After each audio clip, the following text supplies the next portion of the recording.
for development and also led to the rise of e-commerce sector in Uganda. Colin Mugasha, the Director e-Government Services at the National Information Technology Authority of Uganda, has underlined that now that we are in the digital era, securing and embracing usage of ICT solutions should be emphasized. We have really shifted away from the space we were in, where we could do without internet, do without devices, do without technology. I think there's no turning back now. What we need to do now is to make sure we secure and embrace the usage of IT solutions. There's no turning back using mobile phones. We're now on social media. We're now using mobile money. We're using internet banking. But I think securing usage of technology is going to be manifold. It's going to be in many facets. The first thing is that the government, of course, and I work for the government, we've had to put in place regulations and laws that protect users of technology. And I could, of course, share a lot more, but in a nutshell, we have created a number of acts and regulations now that protect, the common citizen in terms of their data. The most recent one is the Data Protection and Privacy Act. We want to be sure we protect your information, and whoever is collecting it has responsibility to ensure that your data is safe. As technology advances, scammers and online hacking has posed a threat to those accessing the digital space, something Mugasha believes that this is a process which will require the users of digital gadgets to be more aware, and also the telecommunication companies should as well monitor and safeguard clients' information since they are internet serving providers. You've got to be careful now, because as technology advances, also fraudsters are also thinking ahead of us. So every citizen now who is using technology and laptops, computers, phones to access services, number one, you must be careful. Who are the people around you? Just like there is an ATM, is your PIN known by people? In the same case, your password? Because everything is now on the phone. How are you managing your personal security and confidentiality? And that's a role for all of us. The government is taking care of the regulations, the court process, ensuring that we can take fraudsters to court. But you yourself also have got to ensure you have a responsibility to protect your device. But also lastly, we're also talking to telecom companies, the big telecom companies that are in charge of giving us access to these services. They have to build in strong policies, strong procedures. Shouldn't make it easy for anybody, any agent, to withdraw money, for instance, easily. There needs to be more controls in this process, because the easier it becomes, then the easier it is to lose information. But it's a process, I want to say to you, and the more we automate, unfortunately, the more security issues come up. But as a government, I think we have been already building in security for the bigger systems. But when it comes to phones and financial services, I think personal initiative also is important. Are you careful what you're approving? When you put your PIN in there, are you giving your PIN to agents? Are you giving your PIN to anybody else? That is also a very critical step for securing your data.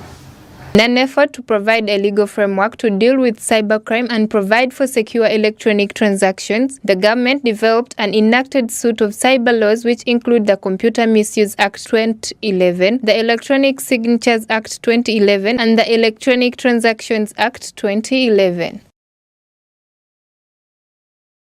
All right, and that is it for the SMB Insight. Data security and safety, very big concern.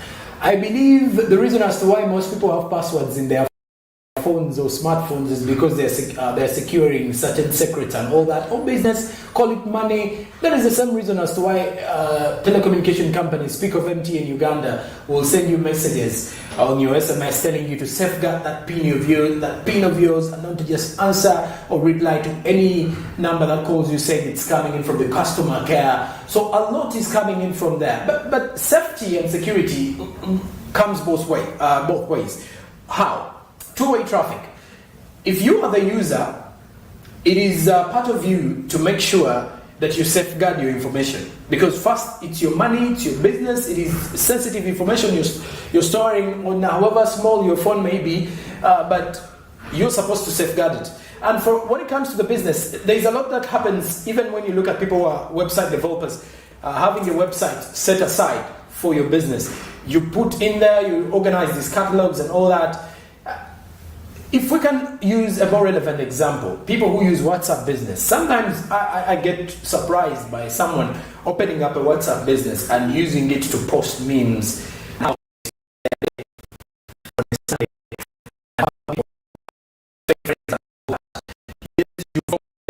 WhatsApp business.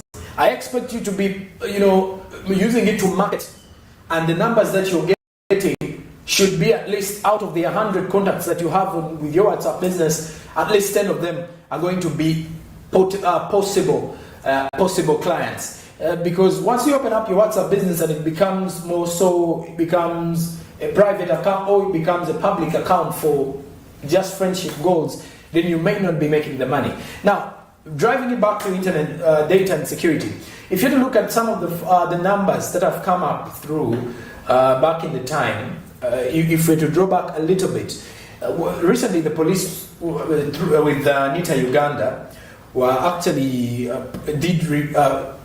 produce a report which regarded that a lot of money was lost due to online scam in the last 2 years, because most of the Ugandans were home, and the best way business could continue was using online platforms, sending, receiving money. So transactions were mainly on board. When you look at online scam, it's one of the most difficult one to track. Reason being, if you're not well informed, or if at all you don't have ideas on how to deal with business online or using the digital space, it may be very easy for someone to hack into your system, or it may be very easy for you to lose information, to lose your passwords, to lose your money online. Someone can easily fraud you. So a lot is in there. So these are some of the questions that we are asking ourselves. It's that we are looking at the digital space. Businesses are turning to digital. The e-commerce sector is up running. But the questions are, is the country ready to grapple with these side effects or the vice of people who actually steal other people's property using online platforms? With online scam and fraud, very easy. It is the trickiest thing to do, because someone will trick you, and once you fall into their trickery, it becomes very difficult for you to get out of it.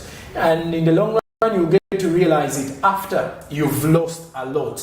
That is why most people choose to actually run away from online and go physical, to do the dealings, to actually carry out agreements and all that, to buy for themselves things on ground without seeking for anything to do with the online. Because with online, there are a lot of this deception that comes with online.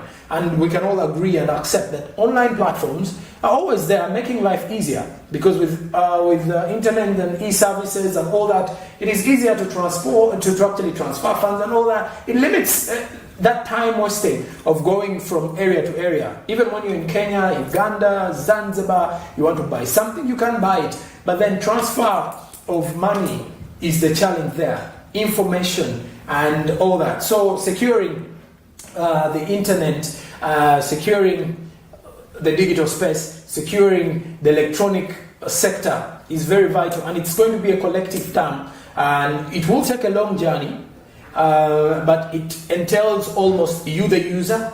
Uganda Communication Commission has always come up with, together with the Anti-Counterfeit Network, they came up with an initiative to say that they first of all get rid of the fake gadgets, because they do believe even the fake gadgets are part of the situation, to safeguard the internet, the technology space in the country. And also, they will as well be looking at the situations of, for example, away from UCC, telecommunication companies, which are the internet suppliers or internet service providers still. So all of that is going to be a collective one for all of us. Even the police will be making sure that they take part in this particular fight against this vice of internet scam and online fraudsters. Well, that is it for this segment. After the break, we are heading to a topic of discussion.